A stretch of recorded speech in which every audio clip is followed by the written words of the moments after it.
Shalom, selamat pagi Bapak Ibu, rekan-rekan yang dikasihi dan yang diberkati oleh Tuhan Yesus Kristus. Dengan penuh sukacita di pagi hari ini kembali saya menyapa Bapak Ibu Saudara semua melalui program motivasi pagi. Doa dan harapan saya Bapak Ibu Saudara semua sehat, dalam keadaan baik, tetap dalam perlindungan Tuhan, dan boleh menikmati hari yang baru bersama-sama dengan Tuhan. Mari sejenak kita meluangkan waktu kita untuk duduk diam di hadapan Tuhan dan mendengarkan setiap pesan Tuhan bagi kita pagi hari ini. Pesan Tuhan pagi hari ini terambil di dalam Amsal pasal 27 ayat yang keempat yang berbunyi demikian. Panas hati kejam dan murka melanda, tetapi siapa dapat tahan terhadap cemburu? Kemurkaan itu kejam, kemurahan itu air bah, tetapi siapa yang sanggup bertahan di hadapan kecemburuan? Amin. Bapak Ibu Saudara yang dikasihi oleh Tuhan Yesus Kristus, kita akan merenungkan firman Tuhan pada pagi hari ini dengan sebuah tema kanker kedengkian. Bapak Ibu, kanker adalah suatu penyakit yang menakutkan dan berbahaya. Tetapi secara rohani ada penyakit yang begitu mengerikan yang melanda dan yang bisa menimpa siapa saja dalam kehidupannya, yaitu yang disebut dengan kanker kedengkian. Bapak Ibu yang dikasihi Tuhan, dalam perenungan firman Tuhan pagi hari ini dimulai dengan sebuah cerita yang akan menolong kita betapa bahayanya kanker kedengkian. Bapak Ibu Saudara yang dikasihi Tuhan, ada sebuah legenda dari abad yang keempat Masehi, yaitu ada seorang biarawan senior yang hidup di Afrika Utara. Biarawan ini hidup saleh. Suatu ketika iblis ingin menggoda si biarawan ini, tetapi tidak ada satupun bujuk rayu yang dapat menjatuhkan biarawan tersebut. Hingga suatu ketika iblis membisikkan sesuatu di telinga sang biarawan. Iblis berkata, "Hai, adikmu baru saja diangkat menjadi pemimpin gereja di seluruh negeri. Sekarang adikmu menjadi atasanmu." Tiba-tiba sang biarawan air mukanya berubah menjadi kecut dan panas hati. Sang biarawan jatuh juga ke dalam perangkap si iblis. Bapak Ibu Saudara yang dikasihi oleh Tuhan, kedengkian adalah dosa yang universal. Semua orang pasti pernah jatuh ke dalam dosa kedengkian. Menurut Thomas Aquinas, kedengkian adalah ketidakbahagiaan kita di atas kebahagiaan orang lain. Kedengkian itu tidak selalu karena mengingini harta orang lain, tetapi juga ketika Anda mendengar orang lain bergembira, namun engkau tidak gembira. Ketika orang lain senang, ketika orang lain berhasil mendapatkan hadiah, namun Anda malah iri dengan kesuksesan orang lain. Bapak Ibu Saudara yang dikasihi Tuhan, kedengkian juga adalah dosa yang tersembunyi. Sangat sulit bagi kita mengakui bahwa kita sedang mendengki terhadap orang lain. Ketika kita iri, sebetulnya kita sedang menyimpulkan bahwa diri kita berada di bawah orang tersebut. Peribahasa mengatakan bahwa iri itu tanda tak mampu.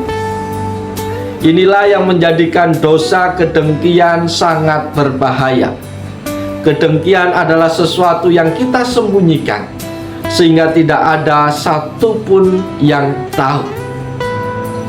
Bapak Ibu yang dikasihi Tuhan, lewat bagian firman Tuhan pagi hari ini, mari kita melihat apa akibat dari kedengkian.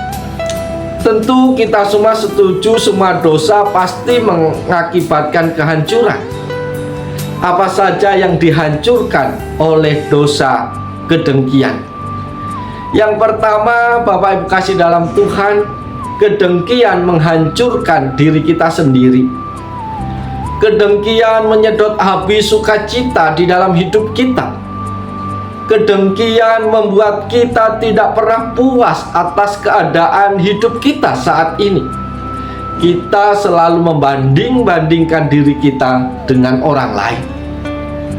Maka yang paling pertama dihancurkan oleh kedengkian bukan orang lain, tetapi adalah diri kita sendiri. Yang kedua, apa yang dihancurkan oleh kedengkian?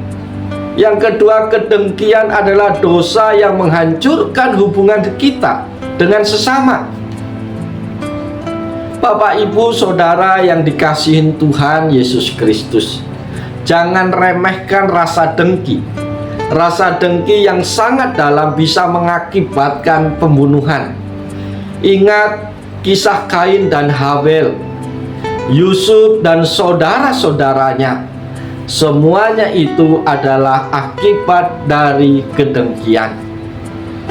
Mungkin kita tidak membunuh secara fisik. Kita bisa membunuh orang lain dengan perkataan kita. Kita menjelek-jelekkan orang itu di hadapan orang lain. Kita tidak mau mendengar kesuksesan orang lain. Yang ketiga, kedengkian menghancurkan hubungan kita dengan Tuhan. Bapak, Ibu, Saudara yang dikasihi dan yang diberkati oleh Yesus Kristus, ketika kita melihat orang lain lebih sukses dari kita, kita menuduh bahwa Tuhan tidak adil. Apalagi ketika orang lain yang lebih sukses itu ternyata tidak lebih baik dari kita secara rohani. Mungkin dia orang yang tidak baik, uraan, hidup poya-poya, tapi memiliki hidup yang lebih baik daripada kita. Jangan anggap remeh kedengkian. Kedengkian adalah kanker bagi jiwa kita yang bisa merusak hubungan kita dengan Tuhan. Kita bisa berburuk sangka kepada Tuhan. Bapak, Ibu, Saudara yang dikasihi Tuhan, apa yang menjadi penyebab kedengkian itu terjadi? Yakobus 3 ayat 16, akar kedengkian adalah sikap mementingkan diri sendiri. Kedengkian tidak lahir dalam kondisi yang kekurangan. Orang kaya pun bisa iri hati. Orang cantik pun bisa iri hati. Orang ganteng pun bisa iri hati. Orang yang pandai pun bisa iri hati. Selalu membanding-bandingkan diri sendiri dengan orang lain. Lalu pertanyaannya bagi kita di pagi hari ini, apa obat dari kedengkian? Sehingga kita semua anak-anak Tuhan bisa disembuhkan dari kanker kedengkian. Oleh sebab itu, mari kita simak baik-baik pagi hari ini. Obat yang bisa menyembuhkan kita dari kedengkian adalah yang pertama, kita harus senantiasa mengingat keunikan kita sebagai kehendak Tuhan. Dengan kata lain, siapapun Bapak, Ibu, Saudara, kita semua unik di mata Tuhan, dan keunikan kita itu karena kehendak Tuhan. Siapa diri kita? Kita adalah rancangan khusus dari Tuhan. Kita adalah spesial. Satu dengan yang lain tentu berbeda. Apapun yang Bapak, Ibu, Saudara miliki adalah kehendak Tuhan. Jangan pernah merasa tidak bersyukur atas apa yang engkau miliki. Fokuslah kepada apa yang engkau miliki. Obat yang kedua supaya kita sembuh dari kedengkian adalah mari senantiasa mengingat bahwa kita berharga di mata Tuhan. Bapak, Ibu, Saudara yang dikasihi Tuhan, kalau engkau dengki dengan orang lain yang lebih kaya, maka kekayaan adalah berhalamu. Kalau engkau dengki dengan orang yang cantik, maka kecantikan itu adalah berhalamu. Keberhargaan diri kita bukan ditentukan dengan kekayaan, kecantikan, kepintaran, dan yang lain-lainnya. Kita harus berhenti menjadikan hal-hal itu sebagai dasar keberhargaan kita. Engkau bisa berkata stop kepada berhala itu. jika engkau menemukan hal yang lain lebih berharga di dalam hidupmu. Kasih Kristus adalah yang paling berharga dari apapun. Dia telah mati bagi kita semua, menebus kita dengan darahnya yang kudus. Karena itu dasar keberhargaan kita adalah pengorbanan Tuhan Yesus Kristus. Siapapun kita, untuk itulah Tuhan mati di atas kayu salib, karena ingin menebus kita, karena Tuhan menganggap kita berharga. Bapak, Ibu, Saudara yang dikasihi dan yang diberkati oleh Tuhan Yesus Kristus, firman Tuhan dengan jelas sudah sampai kepada kita di pagi hari ini. Jangan pernah berkata bahwa aku adalah orang yang imun terhadap kedengkian. Siapapun Bapak, Ibu, Saudara dan saya adalah orang yang rentan, yang rawan sekali terjangkit penyakit kanker kedengkian. Oleh sebab itu berhati-hatilah. Mari kita melihat, mari kita memandang Yesus, bagaimana Yesus memandang kita. Dan jangan pernah membandingkan apapun yang ada dalam hidup kita terhadap orang lain. Karena kita adalah unik, kita adalah terbatas, kita adalah limited edition di mata Tuhan. Oleh sebab itu berbangga dan bersyukurlah, maka engkau akan terhindar dari penyakit kanker kedengkian. Oleh sebab itu Bapak, Ibu, Saudara yang dikasihi Tuhan, mari kita jalani kehidupan kita sepanjang hari ini dengan rasa syukur kepada Tuhan. Karena Tuhan sudah memberkati kita sepanjang istirahat kita. Tuhan sudah bangunkan kita di pagi hari dengan tubuh yang sehat. Kita boleh menghirup udara yang segar, dan kita boleh beraktivitas sepanjang hari ini.